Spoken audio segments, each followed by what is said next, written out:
Okay, I think we have more attendees joining in. We can probably, in the interest of time, we'll start off. Um, 1 second. Could you please confirm if I'm audible and visible?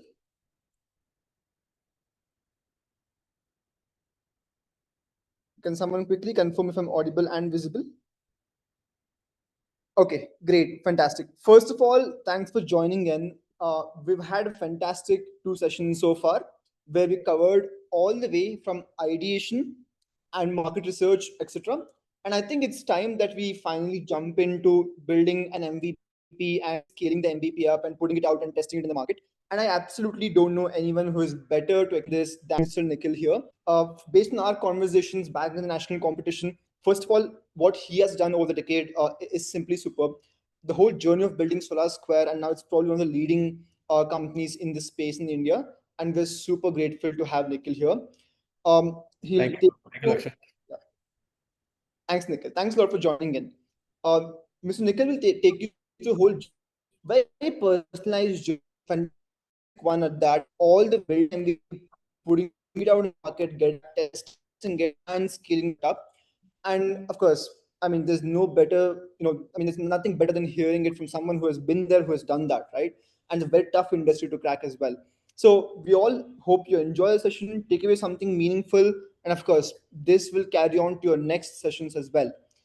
So with that said, Mr. Nikhil, all over to you. I think it's better to hear from you about yourself. I'm just giving out the spotlight to you.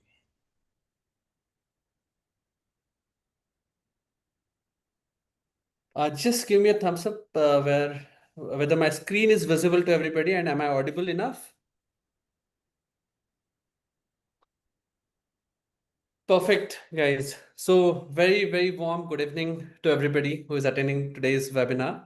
And the topic I'm told by Lakshant to cover is MVP to revenue. And how do we do that? What are some of the aspects which we need to consider in this journey? I will certainly address your questions too. At the outset, let me just give slight bit of background of myself and how Solarsquare has evolved over last decade. My name is Nikhil. I'm a co-founder of Solarsquare. We started Solarsquare back in 2015. And when we started Solarsquare, our focus was to like solarize rooftops. And that was the niche that we wanted to focus on.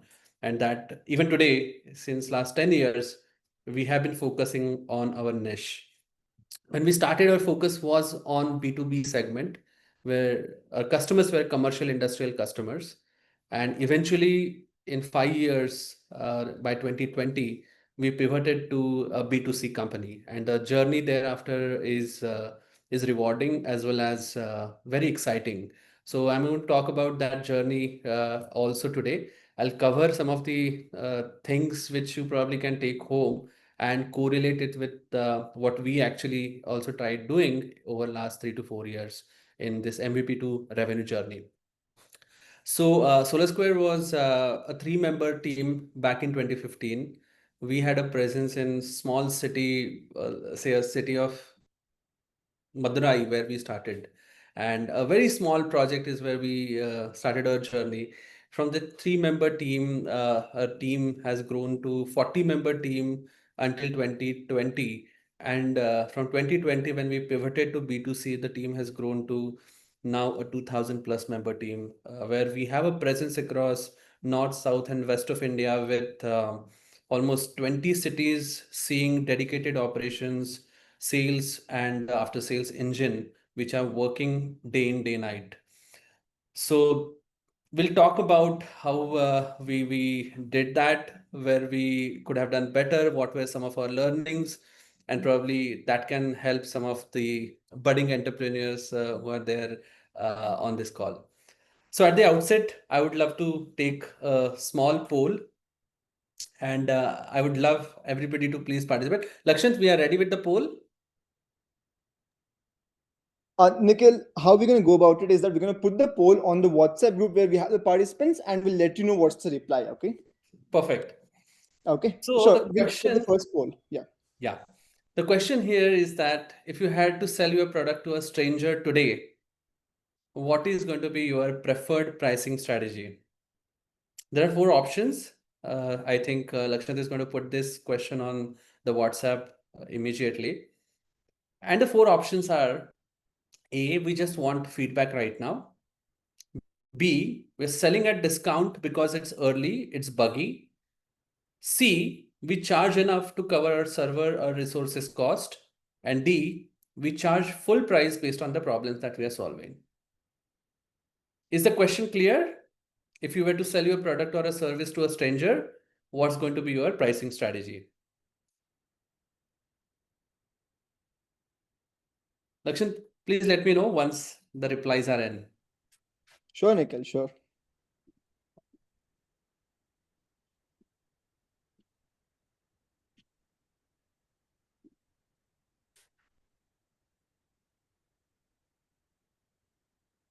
Take 30 seconds to think.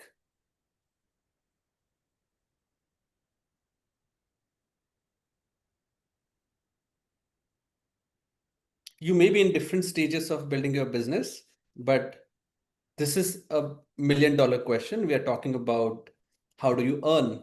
How do you price your product?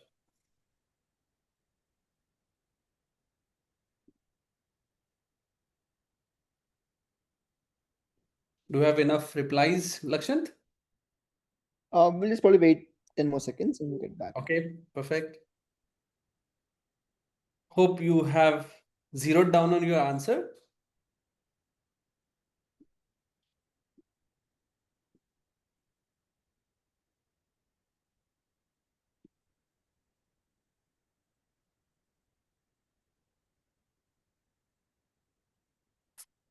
We have sort of mixed replies, but I think people are tending towards D and C. And Yeah, a now lot of people are also saying A on the A, chat. I'm now, seeing now it's many A. people are also saying A. Only a few are saying B or C. I am seeing a lot of people are also saying C now, and a handful of people are replying D. Right. Any percentages that you have, Lakshant? 1 second, we'll just look into it.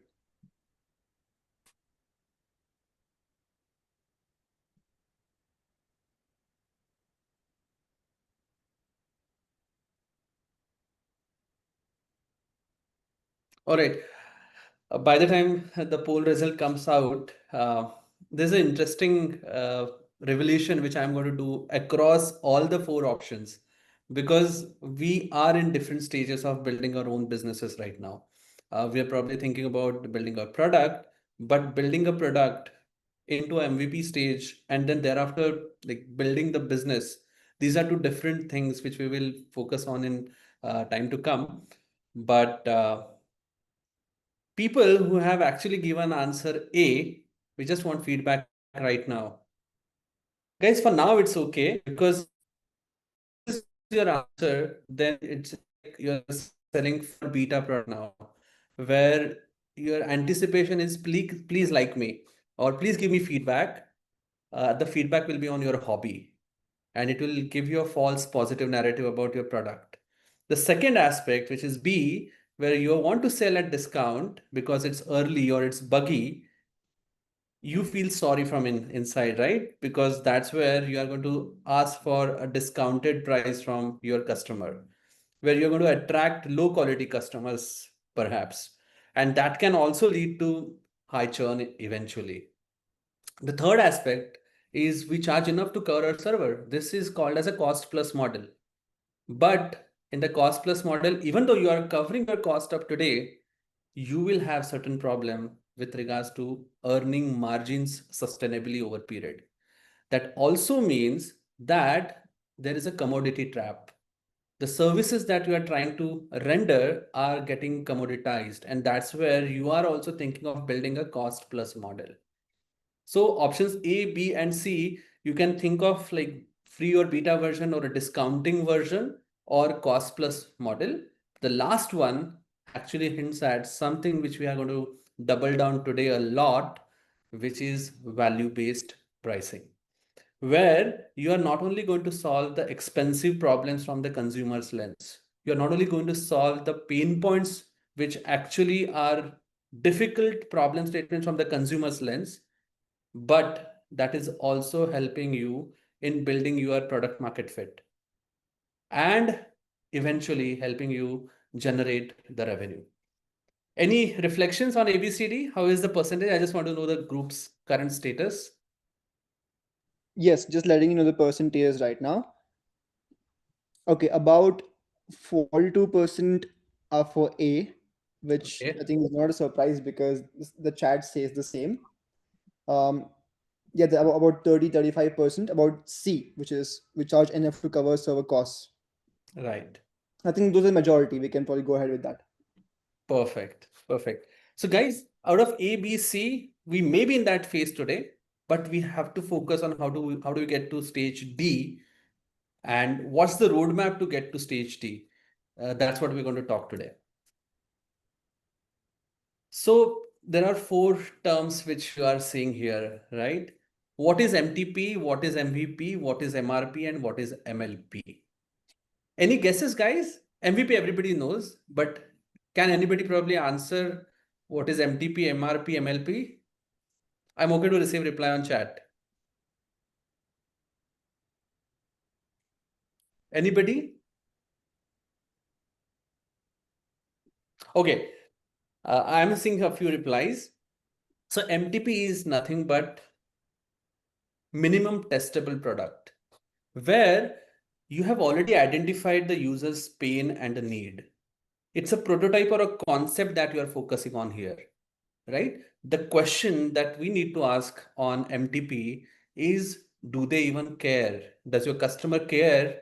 And do you have a pain point or a problem statement in your hand which you are trying to solve?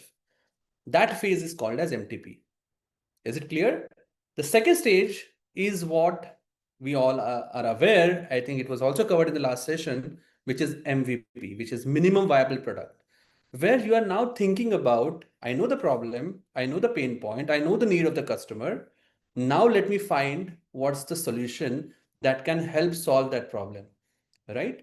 So you are trying to build some utility or some functionality which can help you solve that problem. So in other words, you can think about MVP as a bare bone version where the MTP is more of a prototype or a concept. At MVP stage, you are asking a question that does your solution work for the problem that was identified at MTP stage, right? The third thing is MRP, which we are calling as minimum reliable product. Here, the focus is on the reliability. You're trying to build a robust product which is far superior, better compared to MVP, which is not only going to help you have a stable solution, but it's going to be secure as well as scalable. The question to ask at this stage is it broken? If it is broken, you have not built a robust product. So you will have a lot of compliances to be met here at MRP stage. Your code has to be a lot secure. You will have some restrictions or laws which need to be adhered to, which probably you would be like relaxed in MTP MVP stages.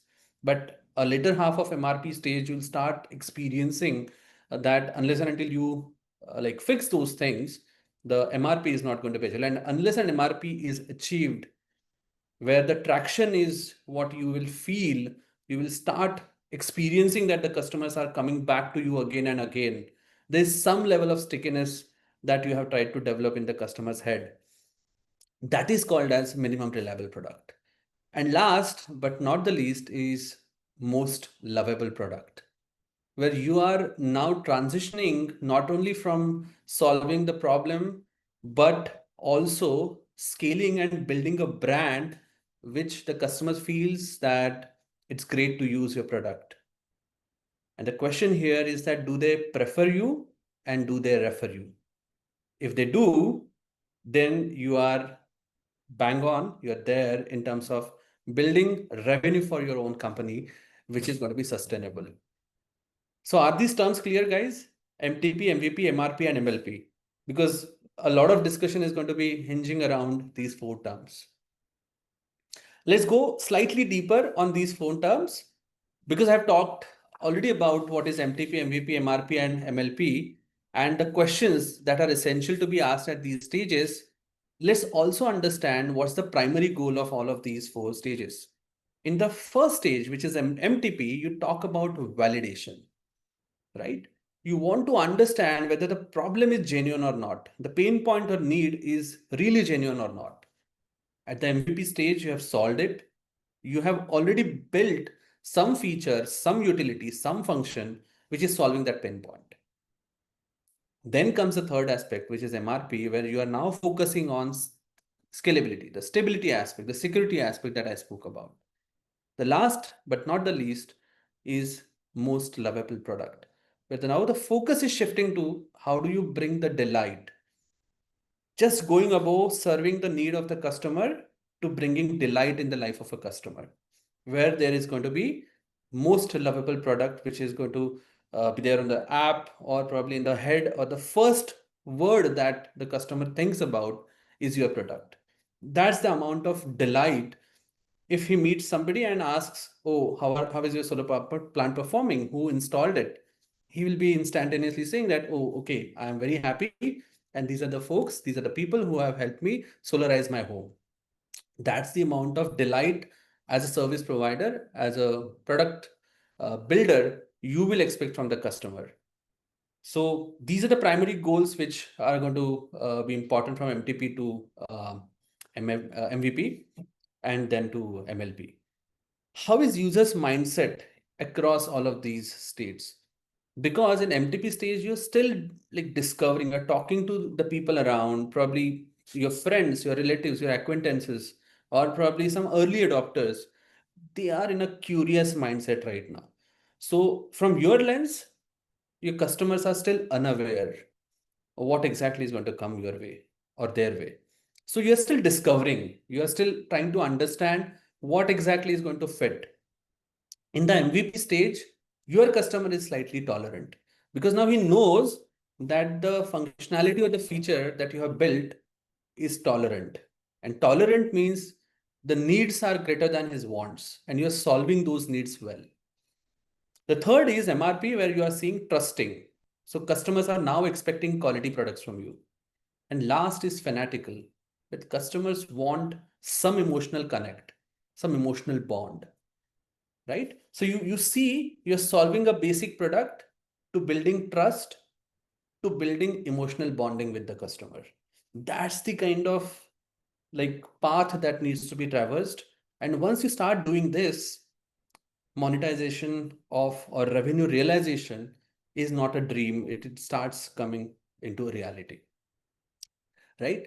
So some of the aspects which are very basic, I'm just flashing it. I won't cover these pointers. They're like very self-explanatory. As we move from left to right, there's the cost, which is going to go up, the risk, which is going to go down. At the same time, there are various metrics that you want to track.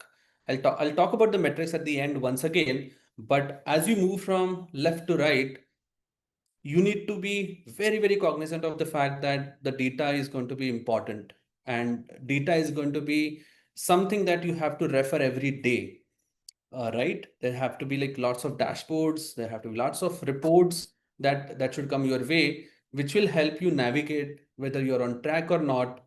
If you are off track, what's the B plan? So all of those things will start becoming very, very crucial as we move from left to right. Is this clear, guys?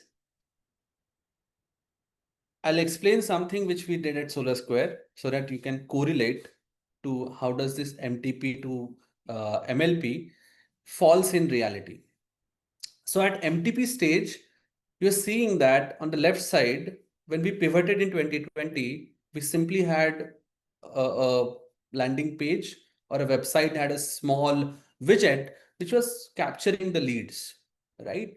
It was as simple as building a small website, a landing page. Today, you can simply take a help of AI and you can simply generate something like this, right?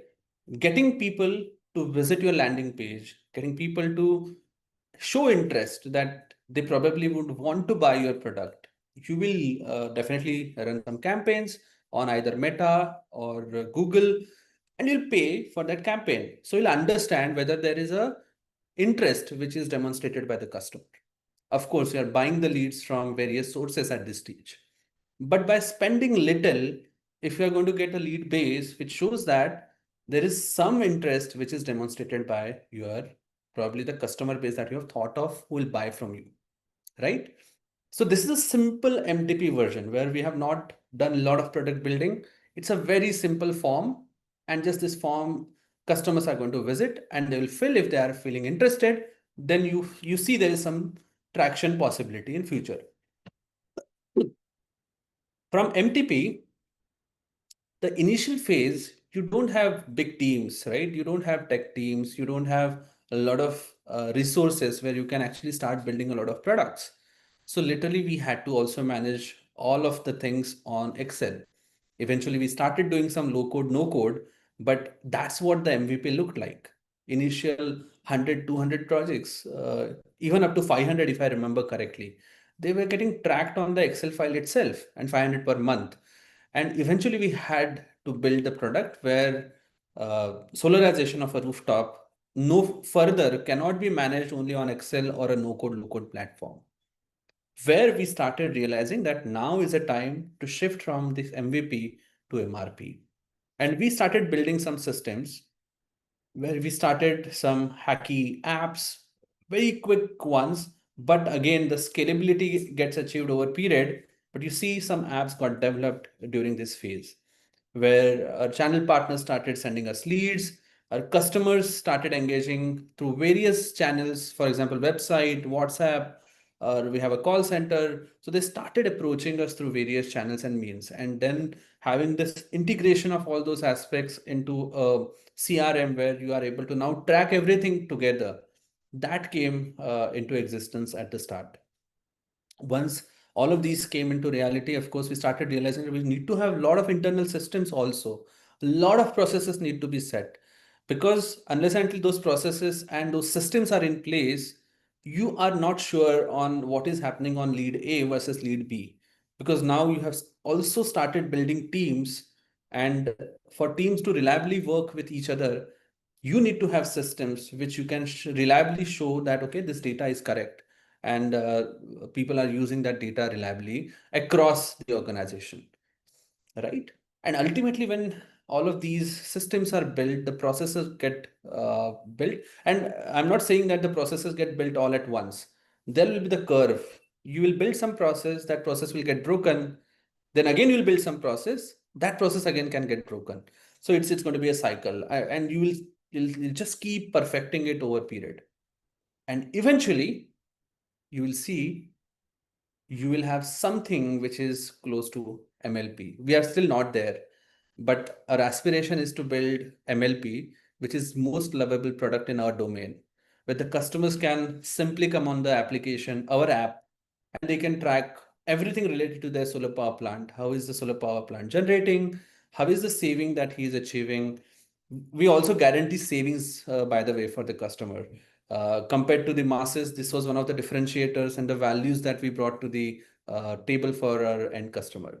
So this is how the MLP looked like or looks like for our end customer. We have already launched these products, and now we are expecting that the MLPs will kick off really, really nicely across the complete consumer journey. These MLPs will help us further gain the next level of MLPs.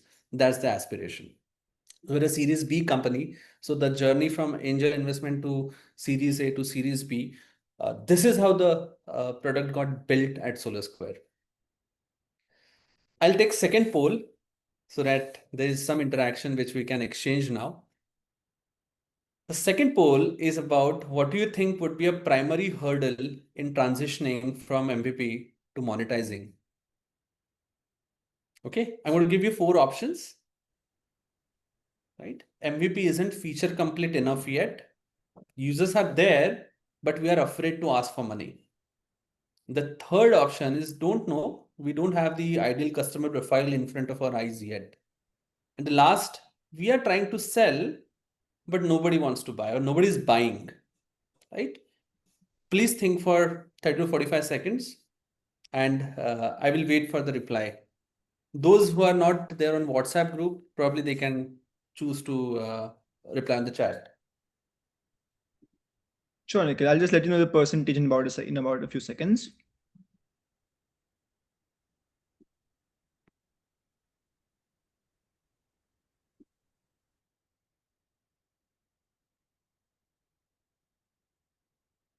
all of these look like some hurdles in our head, right? We want to get there, but we are still not there. And these could be like potential reasons where we are still not there.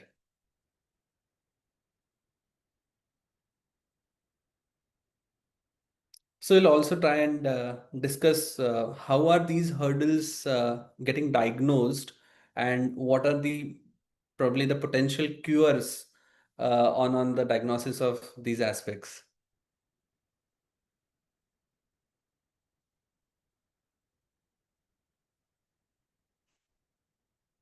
We'll just wait for 10 more seconds and then we can get the Sure, response. sure.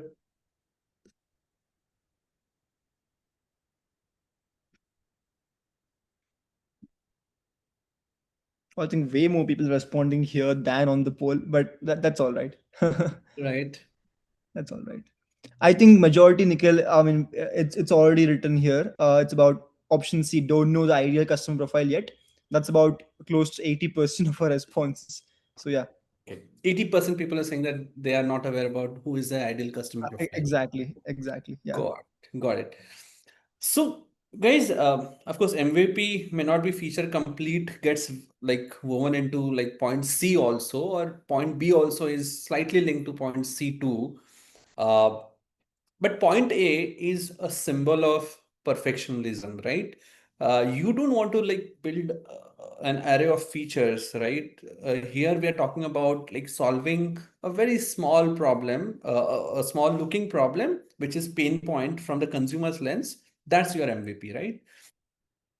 So we need to like get out of like this perfectionist mode, right? We want to launch now and we want to solve one problem at a time. That is point A is talking about. Point B, where we are talking about an syndrome. Imposter syndrome, matlab you are like just undervaluing yourself. Why can't you charge customers? You are afraid. Don't be afraid. Charge customers. Third is if you do not know your ideal customer profile yet, that also means that you do not have focus and you are still guessing who is going to be the buyer. What is the buyer's persona going to look like? Unless and until you understand that segmentation really, really well, you can't expect that your MVP will fly to the revenue monetization. So in C, you will have to like niche down. You will have to like follow that if I have a five types of consumers, out of these five types of consumers, which consumer is going to be most suited to buy my product? And then I'm going to discard four and focus on that one, right? Eventually, you may have more offerings. You may want to add a couple of more segments into your offers, customers who can buy from you. But at this stage, you will need to first get that customer type sorted and then ignore everyone else, right? That is point C. And last, nobody is buying and we are still trying to sell. That also refers to weak value proposition. You need to now work on what is the value, right? Find what is the bleeding, where is the bleeding neck, and then put a band-aid around, right? Here, the imagination is that if somebody is just wanting a pill, you are you're probably providing him a supplementary pill of vitamin or something. But let's say if there is a pain point, something is paining, some organ is having pain, a headache is there, and a customer really needs a pill for headache, you can't give him a vitamin pill, right? So that's the kind of aspect that one has to solve. So I'll get to ideal customer profile a bit also later, but before that, I will just cover what is value. Because unless and until you understand what could be in consumer's head, right? What are the things that a consumer lens would think? There's a lot of study which was done, and I am just going to reveal that study. This study was done by Ben, and Ben and company actually showcased. I'll try just to open this if at all this opens. Okay. Uh, what they did was 10,000 customers of 50 plus good companies. They visited those customers, they interviewed those customers, and the findings were articulated in the elements of value chain. They divided the bucket of values into four: functional, emotional, life-changing, and having the social impact. There were 30 elements that were identified. And value, usually from a consumer lens, if somebody thinks, you try and correlate it directly with the price, right? At least from a manager who is trying to sell his product or a service, he'll immediately start thinking about, oh, okay, what is the price at which I will sell the product, right? But value and price are not the same, right? Value is a perceived value of product or services that you are trying to provide to the customer. And what do I mean by the perceived value? Is if you are solving any of these functional, emotional, life-changing, or social impact things from the consumer's lens, there are 30 elements which are like summarized here. Functional means, are you reducing his pain? Are you reducing his complexity? Probably, are you saving him time? Are you probably helping him provide a quality product? Probably, is there enough variety that you are providing to the customer? Are you probably helping him organize certain set of things? All of those aspects are more functional from a consumer's need perspective. So unless and until we imagine that these consumer functional needs are solved, आपका product market fit नहीं आएगा, right? So solving this functional needs is a baseline. A second element is a step above, where you are actually now talking about emotional wavelengths getting matched. Some products will naturally get inclined towards emotional wavelengths getting matched, but multiple times design or aesthetics matter to certain customers, right? Wellness or therapeutic value, that okay, if I do this, probably my mood will get elevated. There is a fun quotient to some activities which I am doing on an app. There's a attractiveness index which can go up, right? That is an emotional coefficient.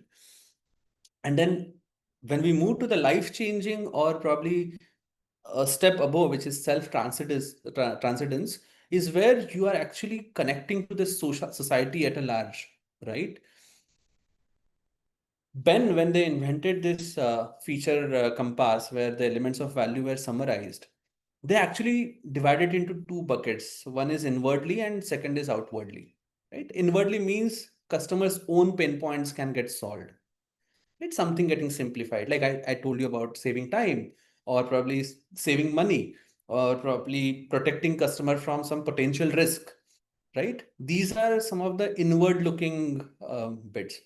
And then outwardly means customer is able to connect with the outside world, right? That is the outwardly part of. Nikhil, just 1 second. Yeah. I don't know if it's only on my side, but your screen is sort of blank at the moment. Is it the Screen is case? black. Okay. I mean, just now. I think it was visible a couple of seconds back. Just a second. Just a second. Oh, okay. Understood. If you can probably share again. Is my screen visible now? Yes, it is. Yes, it is. Yeah. So you can see this value pyramid. By the way, this is interactive. I can send the link across to you, Lakshan, later. But as you click on some of these aspects, you start seeing some examples of the companies which actually brought that value to the end customer. For example, let's say on motivation, we all know Spotify. This is an example of Spotify where we are spurring people to achieve their goals. Spotify added a music streaming feature for runners that detects their tempo and finds music to match it. Right? Now that's the kind of life-changing like feature which was brought in, but the value is motivation, right? So that is life-changing from the Spotify's lens. So for anything that you are trying to build, if you are able to match and map what features are going to serve what values for the, or bring what values to the customer, I think the things will be slightly easier going forward. So you can also have some of the industry examples here, which probably you can correlate to and check. For example, apparel, if somebody what matters they have given. So this is a fantastic tool. They said that somebody like Amazon, who Amazon was crushing more than 8 of the functional values in their delivery. That's where the Amazon actually became what it is today. They brought so much of value for the customer, and more of those values were actually at a functional level. So they said that the people who are actually building something in digital, they will have an upper edge compared to the ones who are building something in a brick and mortar, right? And that's one of the findings, by the way.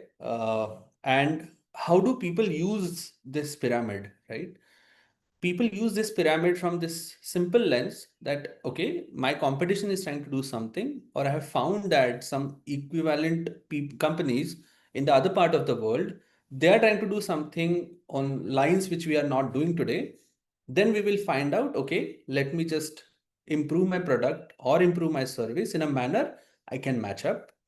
Or probably just imagine this, erase everything that you have tried to build until now and build a completely new product or service with more elements engraved compared to your last product or last service.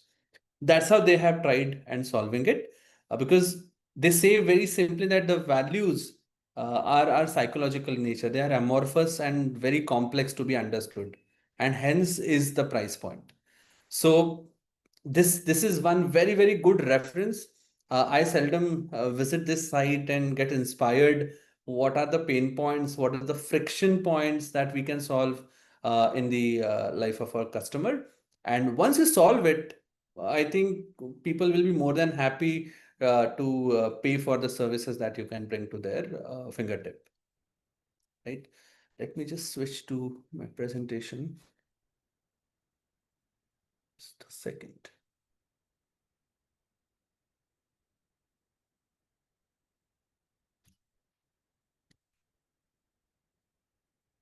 Nikhil, any issues that we can help with? Yeah, just a second. I'm just No trying to worries, no share. worries. Yeah. All right.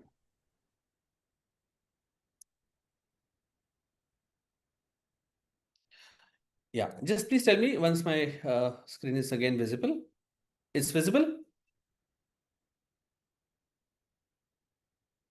Right. So now let's get to the questions which all of us were worried about. The who part, right? What is the customer persona, or what is the ideal customer profile that we should be worried about, and how do we solve for it, right? The who part is actually nailing the ideal customer persona or ideal customer profile. Here, your ideal customer profile, you may feel that, okay, you have found somebody, but in the early stage, probably you are, as an innovator, you are talking to your friends or relatives, but that's not the right segment of users who are going to buy products from you, right? So find out somebody whose hair is on fire, right? Hair on fire problem. Somebody who intensely needs what you are trying to provide as a service, as a product, or as an offering. Unless and until you have found a set of people or set of users who are dying to buy what you are trying to build, you have not found out your ideal customer persona or ideal customer profile, right? It is usually thought that once you have a customer whom you imagine that he's my ideal customer persona, which are defined by various parameters. You can just note down these parameters. There are many. You can find out many resources on Google. But let's say you found out some customer persona. Just imagine that when you are saying that I want to now sell my product to all of the market. Let's say I'm making a software for a dental clinic, and I just start marketing that. Okay, I'm marketing with campaigns saying that my software is for all the dentists out there, right? Or my software is for all the medical professionals out there. Versus I now go and niche down and say and completely uh, like filter it out, saying that, okay, my software is for dentists who are operational in Andheri with over 5+ years of experience and having a specialty in dentist, right? If you have narrowed down to that level, then you have actually found out your customer persona well, right? It's usually paradoxical that one thinks ki if I'm going to market it to the masses, if I just go to every dentist out there, they will buy my product and I'll have more revenue. It's very paradoxical. It's the opposite which is true. Once you have narrowed down, that means you have clarity on whom to target, where to target, when to target, how to target. you bring answers to all of those questions, and then your revenue can start going up, right? So you may get distracted that, okay, I can sell to each and everybody out there, but once you have found a niche, your revenue can go up because you're solving for someone whom the others have not paid an attention to. So hence the ideal customer persona, ICP, or ideal customer profile, is something that you should find an answer to. And this can be done through a lot of primary or secondary surveys, research. You can take the interviews of lots of people, and that's where the time should go at this stage for the people who had answered that they have not yet found ICP, in the ideal customer profile, right? So I've covered the who part. Now let's cover the why, right? Here we're not only building features, we are co-linking it with the values. The Ben pyramid that we just saw, we're trying to build features which are going to yield value for the end customer. So this canvas, which is called as the value canvas, you can see that there's a customer segment on the right and a value map on the left. So we start from the right side where we are first listing what are the customer jobs. We will list out all of the customer task, problems, needs, pain points which he is trying to solve. This is one example, but you can correlate with your own life. The link is also given down. You can read the article which is given. But the key point is that once the customer jobs, his problems, his pain points, the tasks that he is trying to solve, once you have listed all of those, then you can go into two buckets. One, what are the gain points or what are the pain points for the customer? Now, gain points are the outcomes and the benefits that the customer will achieve, which he was not expecting to get out from this solution that probably somebody is going to build for him, right? So this is above the normal. Gains are always above the normal. And the pains are the points where he is suffering. He is having a really a problem, some risk or some negative experiences in the past that he's just wants that somebody please solve those negative experiences, or probably the problem statement which is very painful in one's life, the needs which have emerged, right? So once you know these customer jobs, his gains and pains, can you then shift your focus on the value proposition where the products and services can be built, and then you can have a gain creation and relieving measures. So gain creation will then help solve for the gains, and the pain relievers are going to solve for the pain. Easy looking, but when you start like putting those boxes in, you will start correlating it what the customers is actually saying, because many a times customers say things, you will also have to go deep, interpret it, ask, double down on the questions, ask more questions, so that you then correlate what the customer jobs are and what the products and services are going to solve those customer jobs for, right? So this is what is called as value map.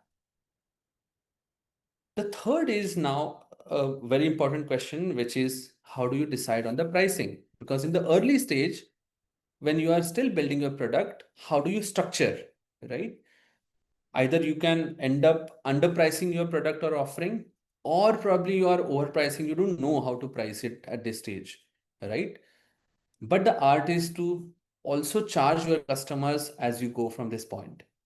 If you do not charge, your freebies will only last for this much of time, right? So imagining how to price your customers is also an art beyond science, right? So there are some tips for founding members who are buying for the first time from you, right? Cash and feedback are going to be essential elements. You will have to give discount, probably 50% off for lifetime, some offers you will just think of. This is for a very small customer segment, let's say 10, 20, 30 users. What you're going to get here is a huge amount of data. Get data, go very close to those customers, discuss with them, make them loyal. Even if your product and services are not up to the mark today, if you go very close to them and discuss, right? Unless and until they give you the feedback, you will not be able to build those solutions in your product and services which you are shortfalling on, right? So founding members are very crucial set of segment where you will get a lot of data. And this data is going to be supremely essential for you to build your solutions on further. The second set of, once there is a enough traction that you are going to see, you will have a value anchor. You will start finding your true north. Now I know I can prove my business model. I know that if I sell X value, there is a certain amount of profit which I can yield from that X value getting sold. So here now the focus is on getting that profit in, ensuring that the customer also gets his own ROI, right? You'll start filtering leads, you'll start proving your business model well, which is value anchoring. And the third is giving a concierge service.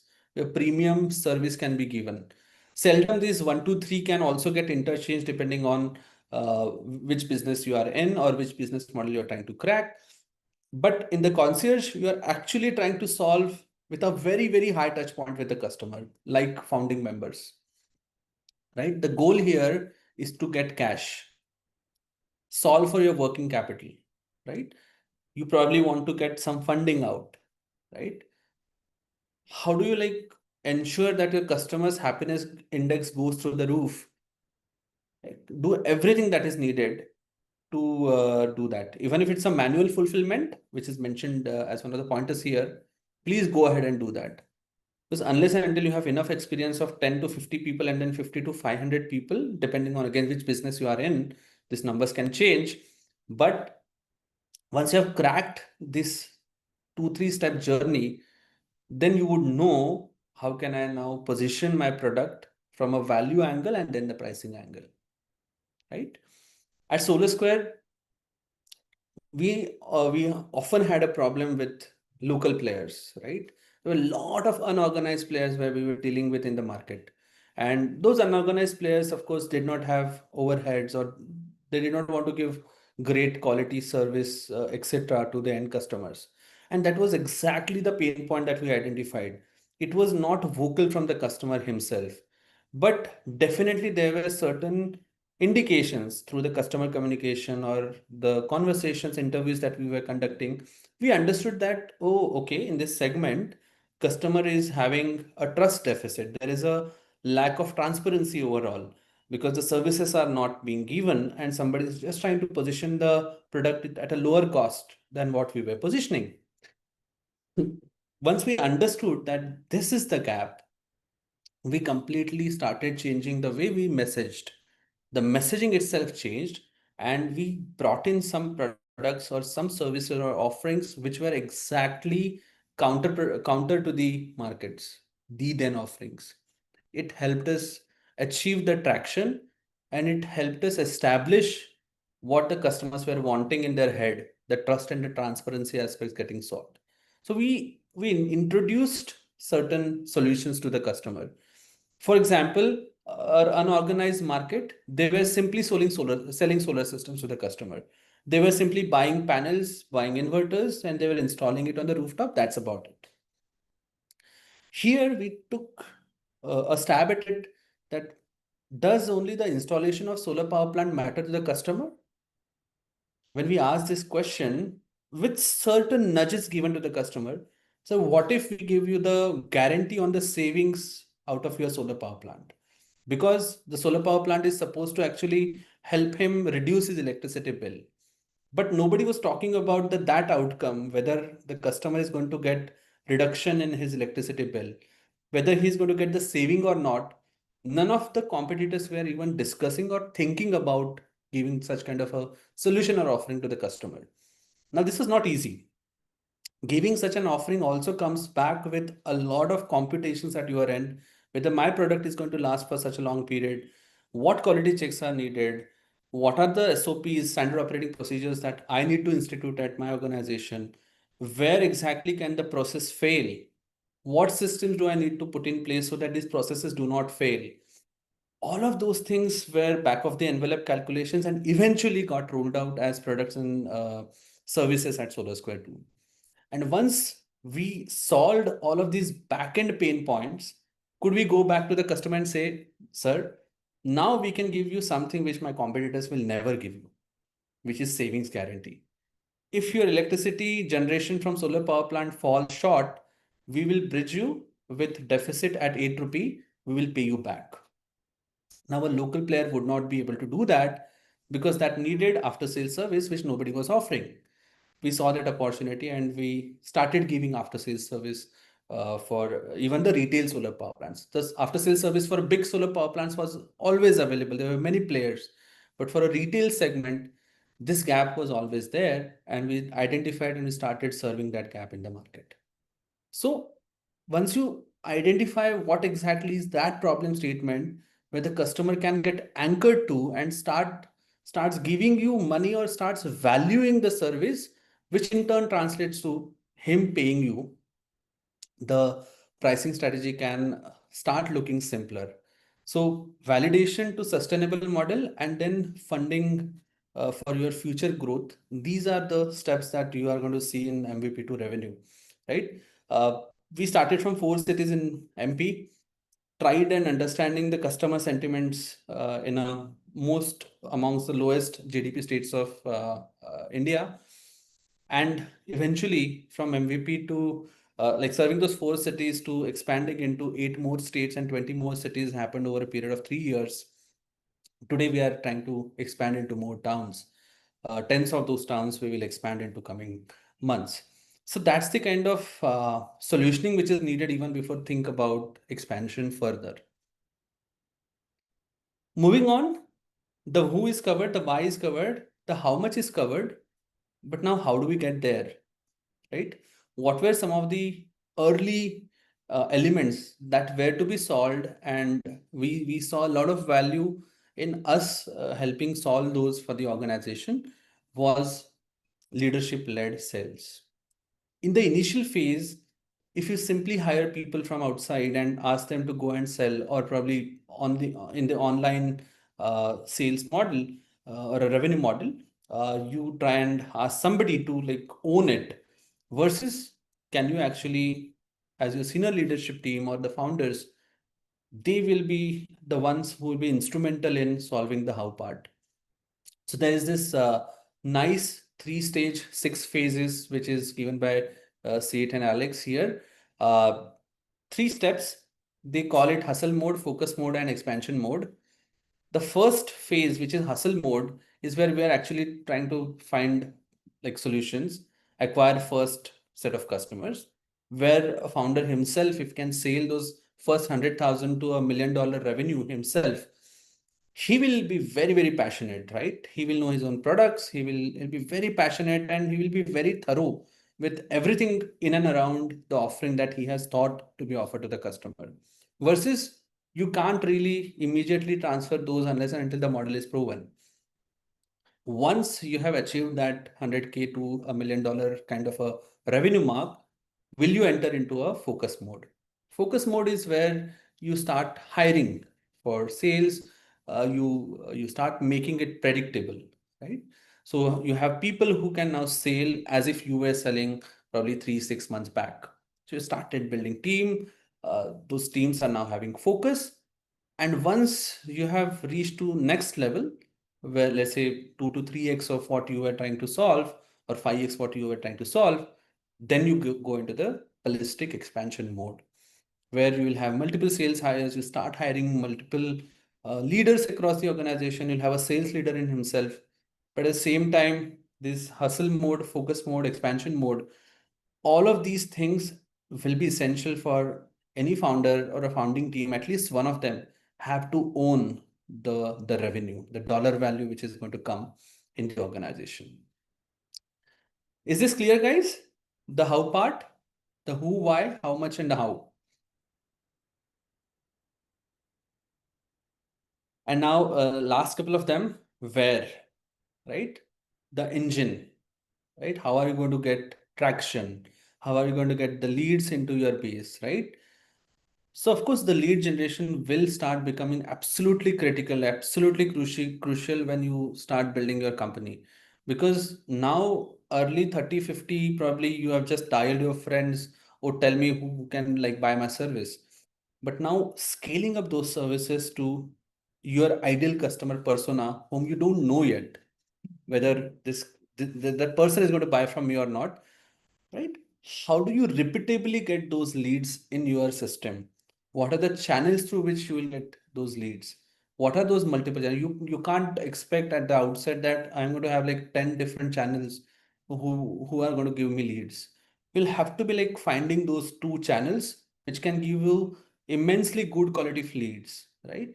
And those leads, either by paying to Google or to Meta or probably through your website or probably some webinar that you are conducting, you start collecting your lead and then you start nurturing those lead.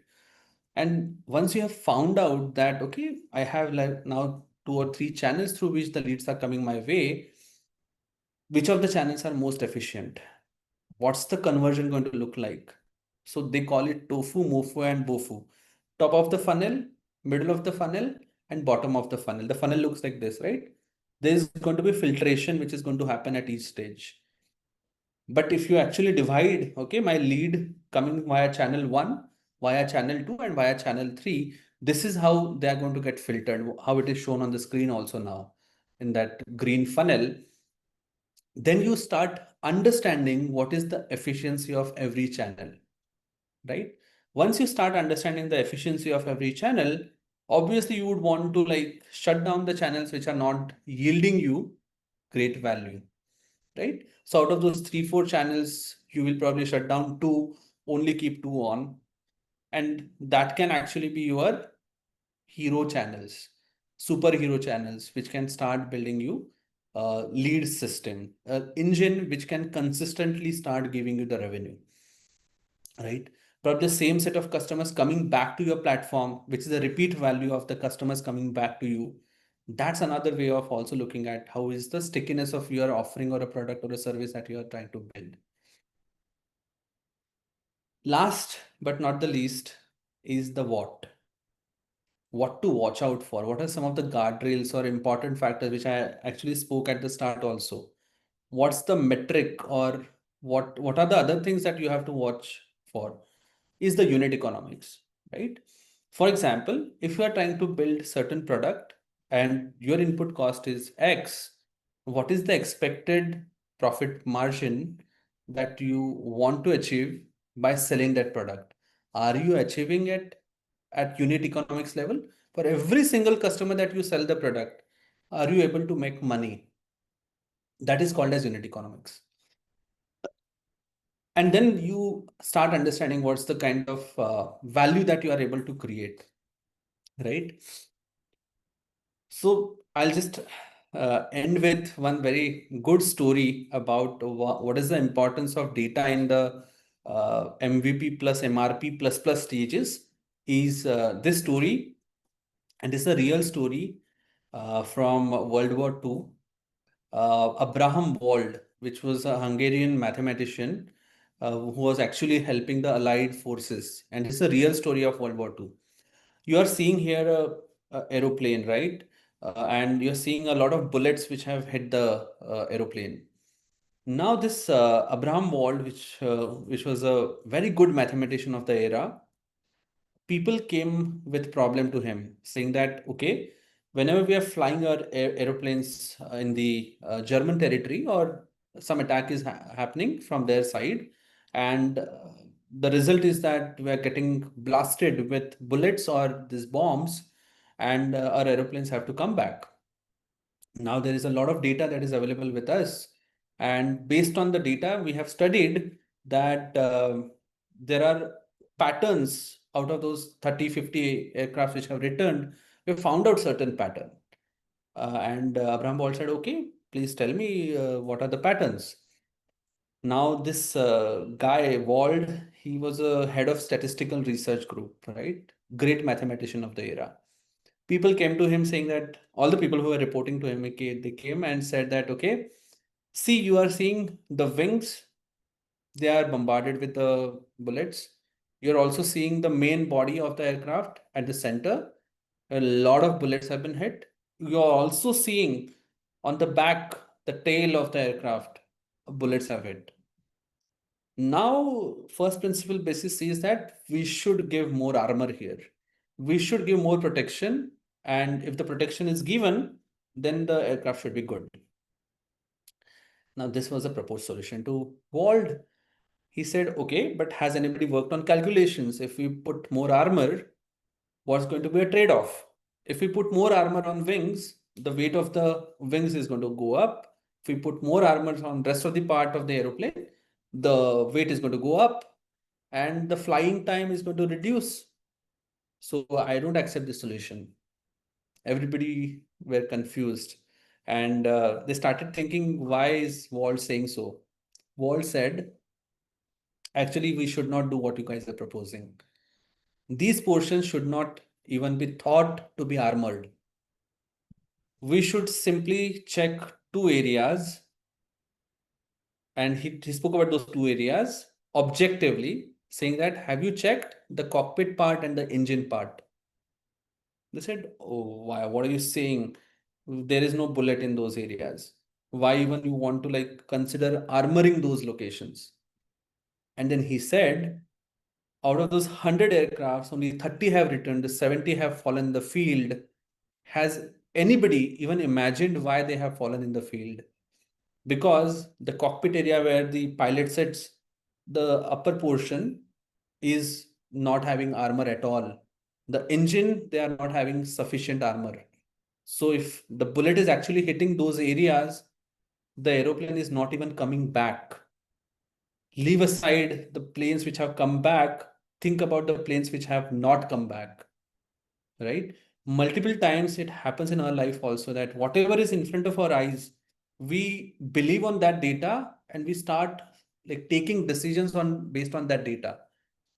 But that data probably is not sufficient multiple times. You need more data, like the data of those aeroplanes which have never come back. And the concept of survivorship bias got born. And I think from there onward, a lot of things on mathematics and statistics, they came into the mainstream, and impact was immense, by the way. The military took Mr. Walt's suggestion. They actually armored the way Mr. Walt suggested that, okay, cockpit ke upar the armor should be put. And the equation of war changed. Thousands of lives were saved by such a decision. So point is, the data is absolutely critical when you go above MVP, when you start trying to scale, like maintaining that data, having the slices of data, and not ignoring the data blindfoldedly is absolutely, absolutely critical. That is something that I wanted to cover at the end. So if we have covered all 6 aspects, I'll skip some of these slides. I have taken a lot of time, but just wanted to thank everybody for your attention. Thank you. If there are any questions, I'm happy to answer those questions. Thank you, sir, for a very insightful session. So we'll open up the session for a Q&A. Everybody can please drop in your questions in the chat box. I can read it out. Hey, thank you so much, Nikhil. Thanks so much.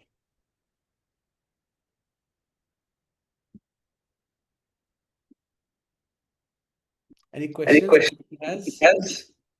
Nikhil, if any questions, we'll make sure to forward you our mail, all right? Sure.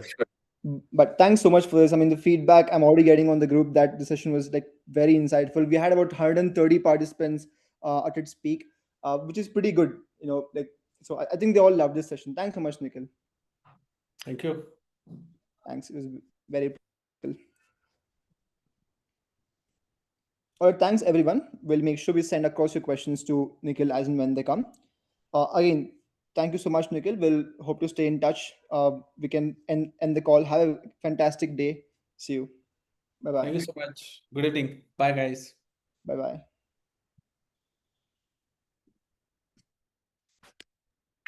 We also request everyone, all the participants, to please fill the attendance and query form posted on the chat box.